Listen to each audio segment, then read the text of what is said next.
We've got an interesting, ugly problem here. Ugly because 60,000 miles and it's got, ouch! Look at all this metal in there. Lack of lubrication. This one actually spun the bearing in the rod. The one you don't do. That's the most expensive oil change in the world.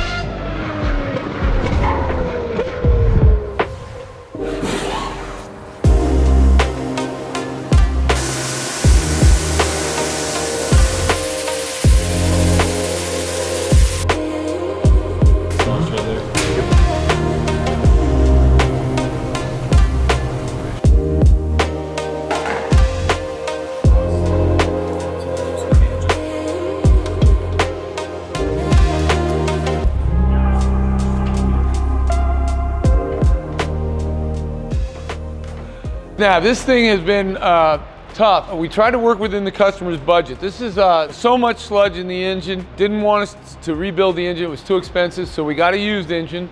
And if you watch me, you know how much, remember the knees, used engines make me quake. We sim tested it like we like to do on all our used engines, and it failed the sim test. We had low compression a couple holes. So what we did is we pulled the heads off, spoke to the supplier.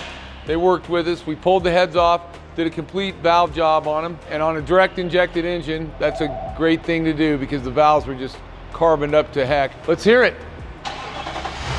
Booyah! So we're just gonna do some final checks on it. Man, deliver this thing. I love it. I love helping a customer out. I would have preferred to give him a full warranty with the reman, but it just blew his budget. You know, guys, that's what you remember. If you can work with the customer and still do a good job, and you don't have to sacrifice the quality of your craftsmanship, and you can find a way to, you know, you both of you meet, you'll gain a customer for life. And this guy's got a fleet of these, so I'm happy to work with people like that.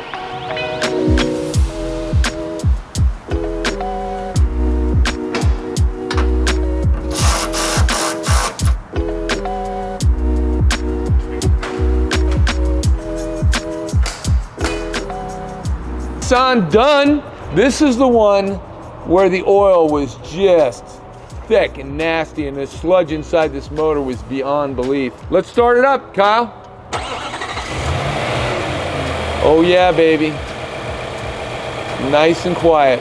Loving that. All right, let's hook a scanner up to it. You've checked all your fluid levels, Kyle?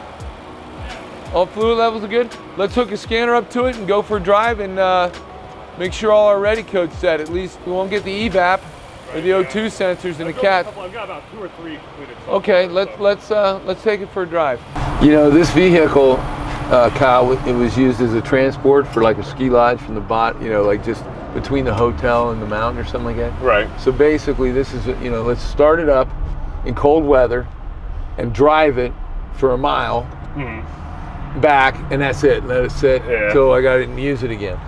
Which is, I can't think of anything harder on an engine than, you know, pouring sand in the dang thing. Oh, right. You know, so on an engine like that, he needs to do an oil sample on it and determine how fast he's breaking that oil down, you know, because he's not getting it warmed up enough to burn off the acids and things like that. Oh yeah. No lights or anything, everything's good? No, everything's good.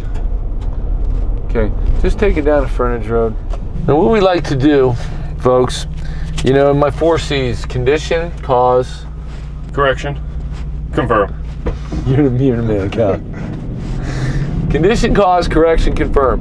What we're doing now, we had the condition, engine was sludged up. The cause, infrequent and improper oil changes. And for the drivability of the car, we've determined now. The correction, we ended up getting a used motor. We had to pull the heads off of it. We did a valve job on the heads. Yep. Because in our sim test machine, we had some leakage, right? Yep. So we took care of that, inspected the bottom end. It was a cheaper way to go. Now we're confirming our repair. Yep. By taking it on a good test drive.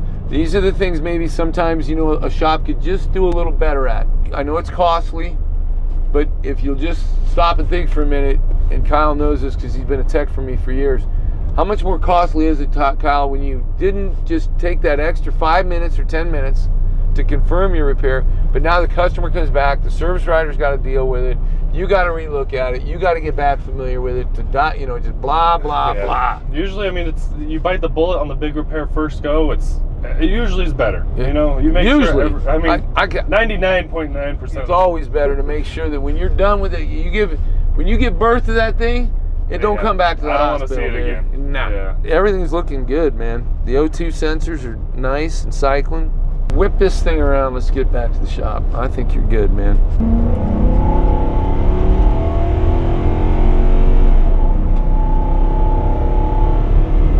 Got a little bit of a driveline shutter, doesn't it? Yeah, a little bit. But stop it again. You got anybody behind you? No. Come to a full stop. Yeah. And then on the driveline shutter, everybody, you'll usually start feeling that come in around 20, 30 mile an hour under a heavy load. Now that has nothing to do with the work that we did, because we couldn't even test drive the vehicle when it was brought to us. The engine was blown up.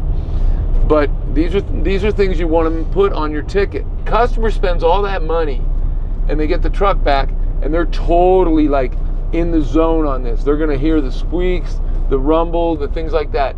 And if you didn't kind of note that and cover your butt, for a lack of a better way to say it, they're tuned into that. They just dropped, you know, thousands and thousands of dollars on a vehicle, and they're gonna be like, I mean, they're gonna know everything, man. And a little hypersensitive. That's excellent. They're hypersensitive to it. So you kind of got to say, hey, you might have a little driveline vibration, the tires could need balancing, things like that. They know, oh, that's something else. Or they might, you know, think that it was you. Guy's going to be happy to get this back. You know, now we go the extra mile and we talk to this guy and say, look, let's get some oil samples on the rest of your fleet so you can avoid this problem on your other Nissan van. I'm pretty sure this guy would rather spend a little bit of money with me on like 20 vans than a crap load of money with me. Yep, so I'm doing an engine and half of them. On 10 of them, right. Do your maintenance, dang it, I'm busy. We got a t-shirt with that on it, you know that? Yeah. I'm an engine builder. This is what I do. 90% of my business, I'm not an oil change shop. You know, in fact, you come to me for an oil change, I'm gonna tell you I'm out till Christmas. I don't have time for oil changes. But if you've got a guy that doesn't make money off of what he's trying to preach you to do, that might be the guy you want to listen to. Gonna do my final look over, final touches right after this. All right, man. Get that oil change sticker in here, wrap it up, dude.